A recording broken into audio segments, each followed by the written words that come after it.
Hey guys, so let's just start it out by saying Diablo 4, so far it's been great. I really don't have a lot of complaints. There's just two main areas that myself, as I would say I'm more of a normal gamer, right? I have a job and I come home, I take care of my dog, I have a garden, I have other hobbies, and I only really get to play maybe a couple hours a day. You know, yesterday it rained out, so I got to play for quite a bit right on my day off instead of being able to do projects outside and all this kind of such, right? So for my perspective, I'm a more of a normal gamer. You're not going to hear me complaining about all the super hardcore in-game stuff here, right? But there are a few areas where I think the game could really use some big improvement. The first one is the pacing of the game.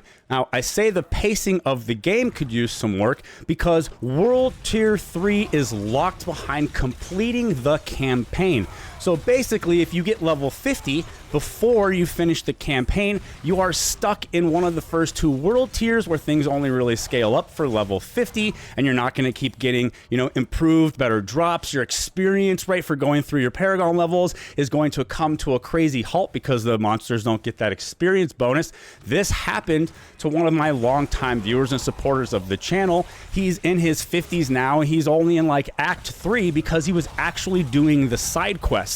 Now, this is why I say the pacing of the game needs some work, because me doing almost zero side quests at all I did was the campaign, events that would pop up along the way to the campaign, and then at some point I got a little frustrated wanting to find aspects to create my own custom build. I didn't want to follow somebody else's build, and so I looked up aspects and I went around doing dungeons to unlock the aspects that I wanted. So that's it. I just did campaign, some dungeons to unlock aspects, events along the way to the campaign, and I ended the campaign after, we're not going to say exactly what happens, but I rolled credits on the campaign. At 49, I talked to like a couple more people and I dinged 50. My pacing was perfect, but the pacing for me was only perfect because I skipped almost everything. I skipped most of the game. So with the way things are now, I would actually kind of suggest, right, if you don't want to have pacing issues, essentially you shouldn't be doing the side quests. You just skip all of the side quests, just do the campaign, and that will keep you on pace to not over level so that things aren't too easy for you at the end of the game, so you're not locked in finishing out the campaign while you're stuck in this level 50 area and you can't really get new, upgrade loot, and your experience rate is trashed.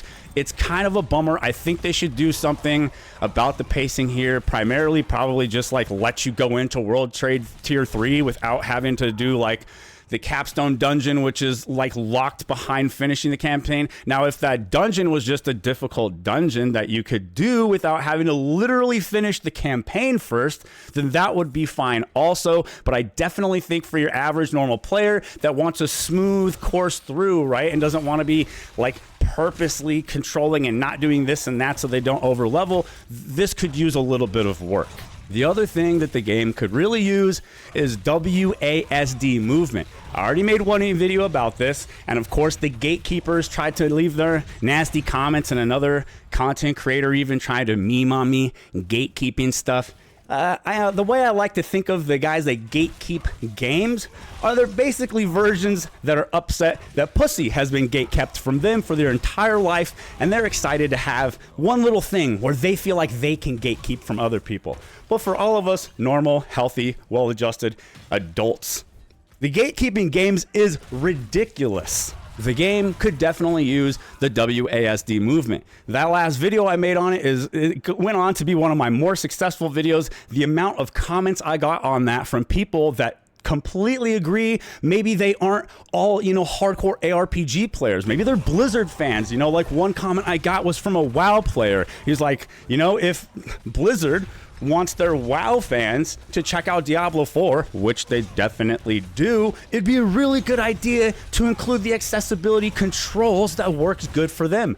Yes, they did the controller, but if you're a PC gamer, that doesn't really help you out very much, man. I would have to literally learn like the muscle memory and everything on controllers in order to even be able to make like that work at all, right? All my muscle memory, my experience is WASD movement on mouse and keyboard. Now, I'm doing okay with the click and move, right? It's not the end of the world, but it would be really, really nice. And again, I just got to throw a little shout out to you. Developed it for Diablo Immortal, a dang, PC port of a mobile game, but we don't have it for the full-blown awesome PC version, Diablo 4. That's sad, and that should be improved.